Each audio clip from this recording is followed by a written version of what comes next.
I think half the fun of mountain biking is learning how to master the challenging trails, and that's what differentiates us from our lycra-clad brothers and sisters on their skinny tyres.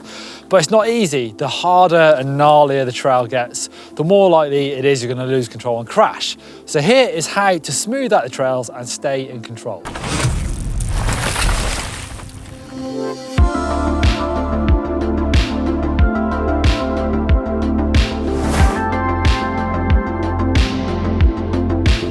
Smooth flow trails are loads of fun, but I find it a bit more exciting when things get a bit gnarlier, a bit rougher, rockier, rootier, drops, all that kind of stuff.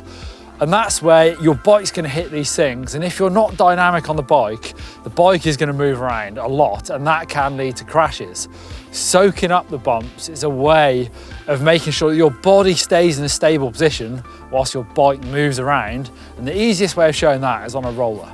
If you ride over this roller and don't move on the bike, you can see my bike and body just go up, rise with the roller, and then down afterwards. And that's all okay. But if you go faster, there'll become a point where the bump will catch you out. You'll start to take off and maybe land into something else. To soak up these rollers, you need to use the travel in your arms and legs and not the bike. Now look at the difference. If you let the roller push the bike up into you, arms first, then legs, your head and body stay in a much more stable position. Imagine there's a low ceiling, and if you don't soak up the roller, you're going to hit your head. That's the technique.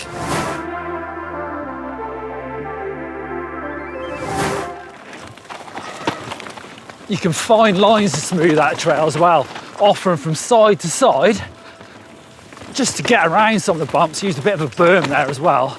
And if you can get around some of those bumps, you're just going to stay in control and also get more grip, because your tyres are just going to be on the ground and have sort of those good contact patches for more of the trail.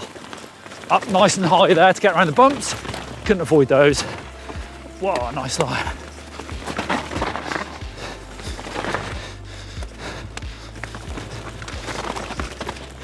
Wide around the bumps, open up the corner.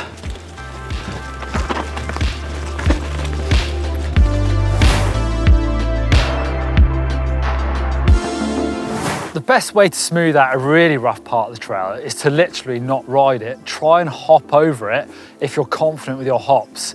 And if you do have the right technique, you do have a pretty big room for error, because even if you drop the bike down too early, your weight is going to be in the right place and it won't just slam into that rock or root and make it worse. Sometimes a big bunny hop, like I said, is really useful, but sometimes all you need is a little unweight, and it really is the same thing, just at a smaller scale. And this becomes more useful when there's loads of little things, so you can chatter over loads of routes. They shouldn't be a problem, because your weight, if you're doing the unweighting properly, your weight won't be on the wheel at the time it hits it. Really, to get the most out of your skills, it's a combo of using bunny hops and unweighting. When it comes to riding stuff that looks almost impossible to ride, it probably is. You're just going to have to find your way, picking through it with getting your weight onto the ground when you can, and then up and off, or literally just chattering over these things when you can't fully bunny hop them. Pumping is how to make the most speed from a trail. Add some good lines and some unweighting, and you should be able to carry more speed on the roughest trails, and that can make them easier.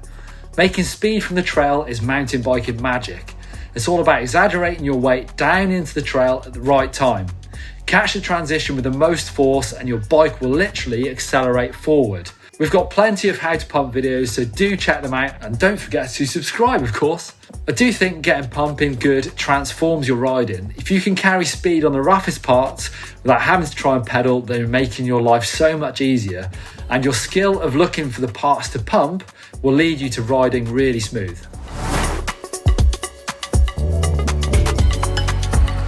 Looking ahead. An easy one, yeah?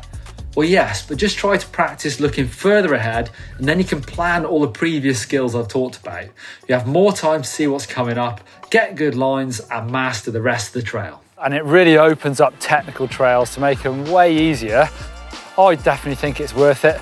Give thumbs up if you love skills videos, and don't forget to comment down below and subscribe if you haven't done already.